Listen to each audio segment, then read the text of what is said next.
So you're at your desk, your manager, your client comes over or calls you and says, hey, I need you to do X, Y, and Z project. I need it done in a matter of weeks, months, expeditiously, basically. And here's the name of the program, go. What do? Are you like, what? Okay, is there any more information? No, go ahead, you got this. I have faith in you. My name is JMEarley. I help individuals and teams achieve organizational and personal success. And this is Leadership Matters.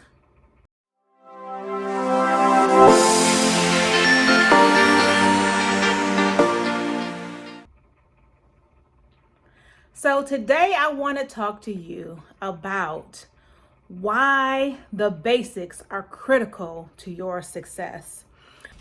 So Jennifer, what do you mean by the basics? I mean, that's great that you know how to do articulate and captivate and gamifications and all of that, but please be able to still rock things out in Microsoft Office in the more than 20 years. Probably approaching 25, I haven't counted because I don't really want to date myself. But in the time frame, the many years that I've spent in learning and development, I can't tell you one project or one training department that I designed exclusively in whatever software was trending at that time. I can tell you that consistently to this day, I have developed PowerPoints and I have done my lesson plan and my student guide in Word. Yes, there may be an opportunity here or there to do, videos and articulate and all that, but by and large, 90% of my development has been in Microsoft Office, in the standard, applications. Master those, okay? Learn the rest, that's great, but master the basics. Be able to rock it out and show examples of everything in your portfolio.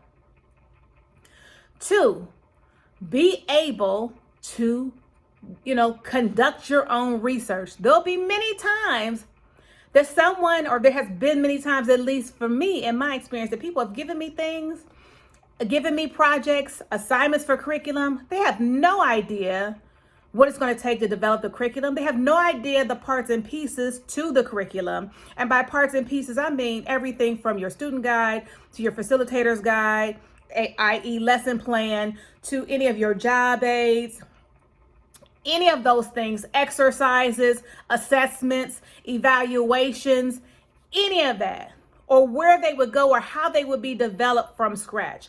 In the beginning of my career, earlier in my career, I was asked, we're going to need, or told, we're going to need a job aid on this and a job aid on that. And we're going to need blase Skippy and, everything else.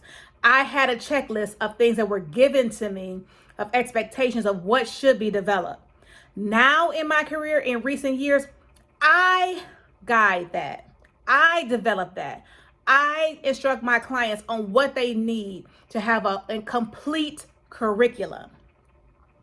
This is the PowerPoint. These are the job aids. These are the exercises. These are assessments. These are the video scripts. These are the videos we're going to need. These are the how-tos. And the list goes on and on and on. And I am responsible for determining what needs to be developed, developing it, cataloging it, ensuring that my client looks at it and provides me with feedback, and asking any other clarifying questions as it arises to make sure that the end user or the employee, i.e. participant, has everything they need. I have to assume the position of the end user and think like the end user to ensure there's no gaps in the curriculum, there's no gaps in the program. That's another thing, that when I say get back to basics, it's great that it looks beautiful, but it has to be sound. And it also has to be, you have to be able to apply adult learning principles to it. So I always talk about the 1/3, 2/3. Nobody wants to sit for hours on end with somebody talking at them. Adult learners, a principle of adult learning is that adult learners want to be engaged. They want to bring their own frame of reference to the table. They want to share their experiences. They need to be readily applicable. I've talked about all of these things in previous videos about adult learning.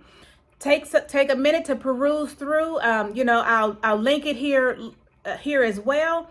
But there are adult learning principles that must be considered when you develop and design your programs. That's a basic.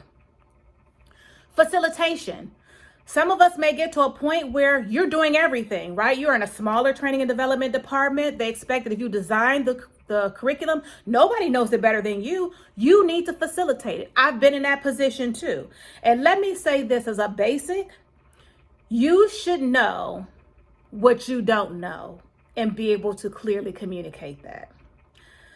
I understand that we exist in a culture and in a time where we want to toot our own horn because if we don't toot it, who will? I get all of that. I get saying what you're competent at. But I think one of the greatest competencies is to be able to say what you cannot do. And I'll give you a brief example. I was on a project and had developed this curriculum that was highly technical. And my program or project manager was like, hey, I need you to facilitate this. This program looks great. You got everything together. I think you need to do it. And I was like, yeah, that's really not going to work for me, which anyone who's ever worked with me knows I am famous for saying that. I am a person who is forthright and authentic, and I will tell you what I can and what I cannot do.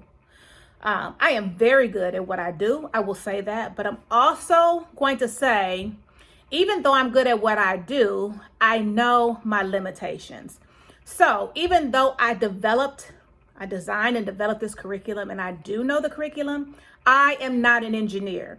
This program was for engineers. I cannot talk to other engineers. Yes, you can. No, I can't. I'm good enough to tell you what I'm not good at and what I'm not comfortable with.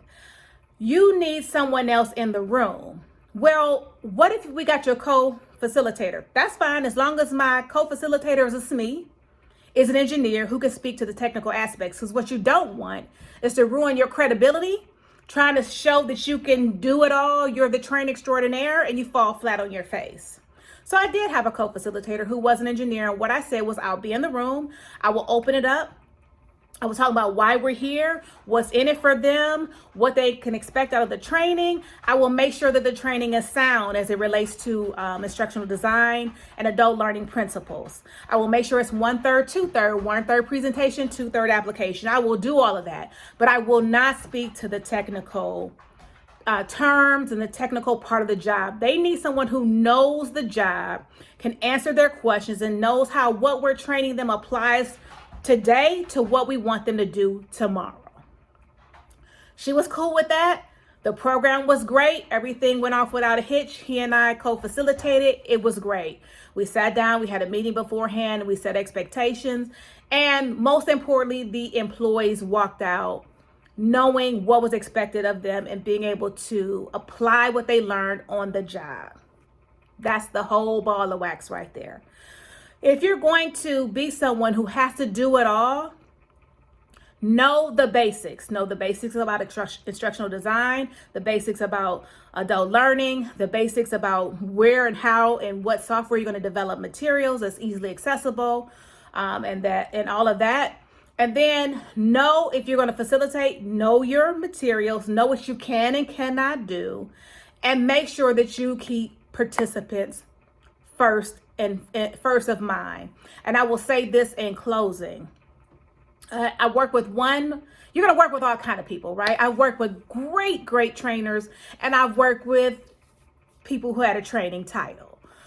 One person who sticks out in my mind was a person that I worked with who was by far one of the best facilitators that I've ever worked with. And she was probably like in the middle of my career. And by then I thought I had a good handle on just what I could do and how I do it. But we worked together in a program that was really, it was a multiple day program. They really had way too much content for the time that we had, but the client only gave us so many days. So, and this was mandatory content, so it had to be fit in. We were probably in the middle of our course. Maybe it was a 4-day, I can't remember if it was 4 or 5 days, but let's just say we were on day 2 in the afternoon. It's hot, they're tired. Basically, they hit a wall. They, meaning the participants, there were a bunch of leaders, hit a wall, information overload. They're just not gonna, nothing else is going in at this point. So we dismissed the class. They had been working on activity. The flip chart paper was up around the room. They had been working in groups. And, you know, I'm packing up. We're talking about what transpired on that day, what we think we're gonna do tomorrow, because we're co-facilitating this. And so she's looking at the flip charts around the room and she starts taking them down. I'm like, well, what are you doing? And she was like, they didn't get this. They did not get the activity. This is what I'm taking down all the flip charts. I'm taking them home. I'm gonna give this some thought. I need to revamp this entire activity. Okay, it's well after 5 o'clock. We all have lives outside of our jobs. I'm thinking, boy, she about to take this home right now and literally study it and rewrite the activity. The next day, she comes in, flip chart papers, we're putting them back up. She really did. She revamped the entire activity. They got it just like that. Now, that's great that she revamped it and all that, but guess what else? I already told you we're time constrained. Now she had to figure out where we could shave and you know, compromise other, not jeopardize other content, but, you know, mold it so it can all fit together for the next day so that we're not in the same position. What impressed me most about her, I worked with her at one organization, then I worked with her at another organization, and I was a consultant at that time, on consulting for her, was that she really gave a flying fig about her participants. And if you've listened or followed my channel for any length of time, you know that is it for me. It's about the participants. It's about whether or not at the end of the day, you as a trainer provide what a participant needs in order to evolve, develop, do their job, be successful, progress, meet their organizational departmental objectives, all of that. It's about the participants. And what always impressed me about her was that no matter what, she was going to make sure that her classes were impactful, effective, efficient, fun, and participant and user centered. And that's something that I always took away from her, was her level of creativity, her level of raising the bar and changing the game so that she could incorporate something into the training that the participants could walk away from and remember it by and really enjoy and feel like their time was well spent. So back to the basics, everybody. I know you're looking at job descriptions. I know people, you know, organizations are asking for X, Y, and Z, but I'm going to say this, and we're on a limb, and I'm going to say this, but I'm almost willing to guarantee that if you can get the basics, everything else is, you know, like water under the bridge. Everything else will be taught or can come.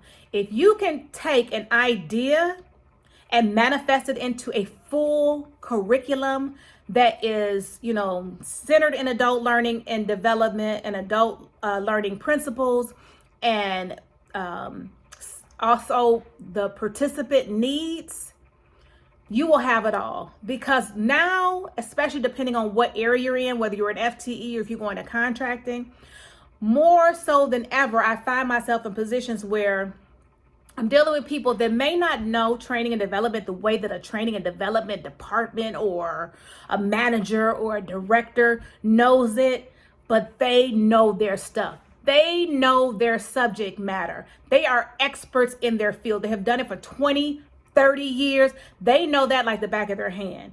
And what they're looking to you to do is to be able to collaborate with them to bring something to fruition that oftentimes they don't even know is possible. So if you can just master the basics without worrying about the fluff, the icing on the cake, if you can make sure your cake tastes good, Because we've all had some pretty cakes that taste like crap. If you can make sure that your cake tastes good, then the icing is just that. It's a bonus. Because even if it's not, the prettiest cake, it is a hellified tasty cake. Okay, so I hope this helps you. If it does, give me a thumbs up. Go ahead and hit that like button, hit the subscribe button so that you don't miss any more content. Hit the notification bell. Also, keep the comments coming, questions. Thank you for the email. I don't, sometimes I'm not super prompt, but I'm cognizant that there's a comment there, and I try to get back to you within a reasonable time. And hopefully my responses in these videos are helpful. See you in my next video. Oh, and thanks for watching part 2. The longer the videos, guys, I got to split them up. So that you get all the information. All right. See you in my next video.